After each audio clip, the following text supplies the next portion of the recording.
Chapter 32. The worst things to say.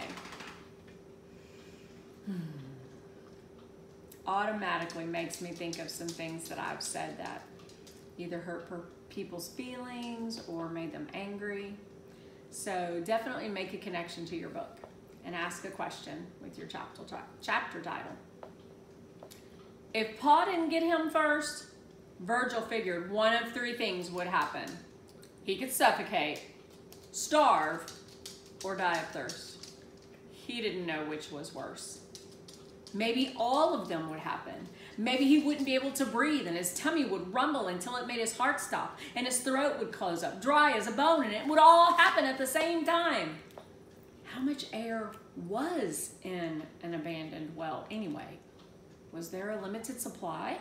Would it eventually run out? Would Pa come back? An army of tears surged up from his gut. He squeezed his eyes shut to stop them from gushing out and then looked up, up, up, trying to see if there were ways for air to get inside. But it was completely dark. If light couldn't get in, how would air ever make it? Doesn't matter much, said Virgil, since I'm gonna starve anyway. He fed Gulliver a dandelion. He couldn't see him, but he felt the tug of Gulliver's teeth against the stem and heard the faint munching as he chewed it down. I'm sorry, Gulliver, said Virgil. I got us into a big mess. What happened next was inevitable.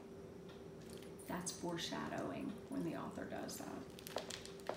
It was bound to happen.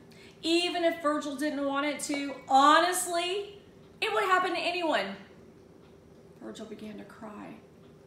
The tears pushed up from somewhere deep in his belly, shifted into his throat, and then dribbled out like water from a leaky faucet. He tried desperately to stop them. He hated crying. He hated how it made his face wet and his eyes puffy and his throat hurt, but there was no stopping it. The tears came harder and with ferocity until the faucet wasn't just leaking, it was pouring. And Virgil had to catch his breath between sobs. Maybe he was being weak, or a baby, or a frightened turtle. So what, though? He was afraid. He was trapped in a pit without a friend in the world, and he was afraid. He'd heard once that before you die, you see your life flash before your eyes. He wasn't exactly dying just yet, but a few flashes came anyway. He thought of Lola. He thought of her hands and how they felt like paper. He thought of all her stories, how she complimented his fingers and said he should be a pianist, and how she taught him about Pa and the Stone Boy and the Sun Queen. Too bad she'd never told him a story about how to escape a well, and now she never would. He thought of his parents and brothers, the way they spoke in exclamation points and always teased him for being too shy, too quiet, and how they thought it was silly that he was afraid of the dark. I can make a connection. He thought of how he used to imagine that he'd been floating in a river like Moses and his mother just happened to find him. Maybe she picked him up and said, "What's this? A baby with no parents? I'll take him home straight away." Speaking in exclamation points as usual. And then he went home with her, and everyone realized quickly that he didn't exactly fit in. But that was okay, because they loved him anyway. And he loved them too, of course, even if he didn't understand them. And now he never would. And he thought of Valencia. He wiped his snotty nose with the back of his hands and then swiped him on his pants. Usually he wouldn't do such a thing, but the rules didn't matter now.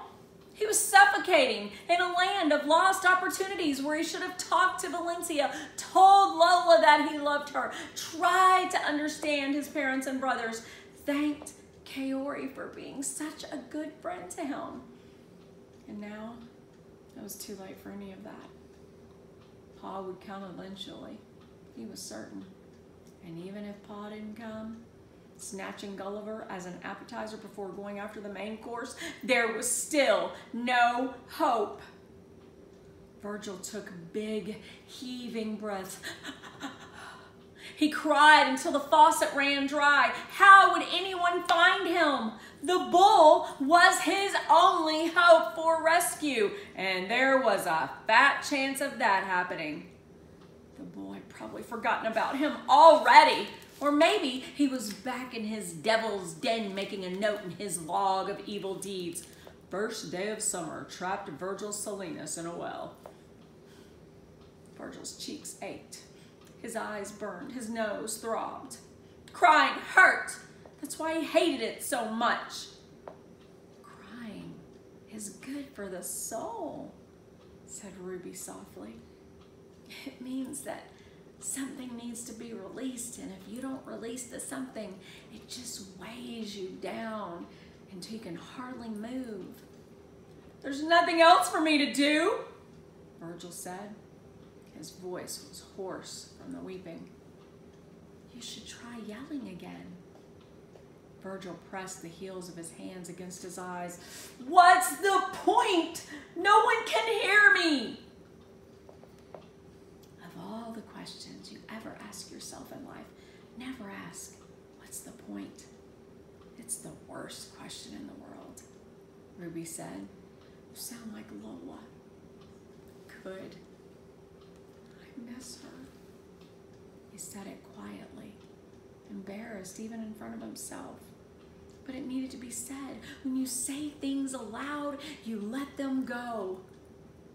Lola had told him that once, but he didn't feel like it worked because he still missed her.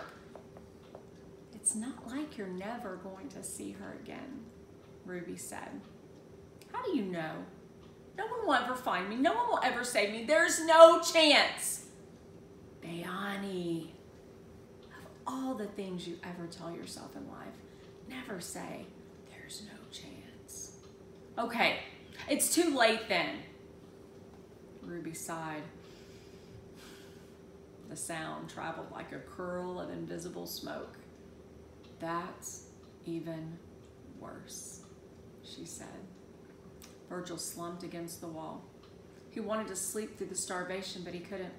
Not with Pa out there somewhere. Maybe Pa was just above his head now, watching, waiting to swoop down, circling like a vulture. Virgil didn't dare look up to see. It was too dark anyway, just as Pa liked it. Virgil held his breath. Was that a feather against his cheek? Was that a rustling? He put his hands over his ears. Try yelling for help again, said Ruby. I don't want to. It might what? Startle Pa from his invisible perch and send him down for us?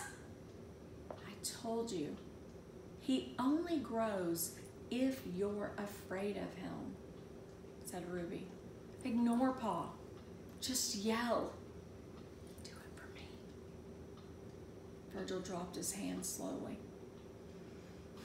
All was quiet. You can't just give up, Ruby said. There's a time when a person has to give up. That is just the truth. Give me an example, said Ruby. I'm too tired to give examples. Don't avoid the question just because you don't want to think of an answer. Virgil sighed. He thought for a moment. Okay. Let's say you're running a race. It's a really, really long race too, and you sign up because you think you can do it.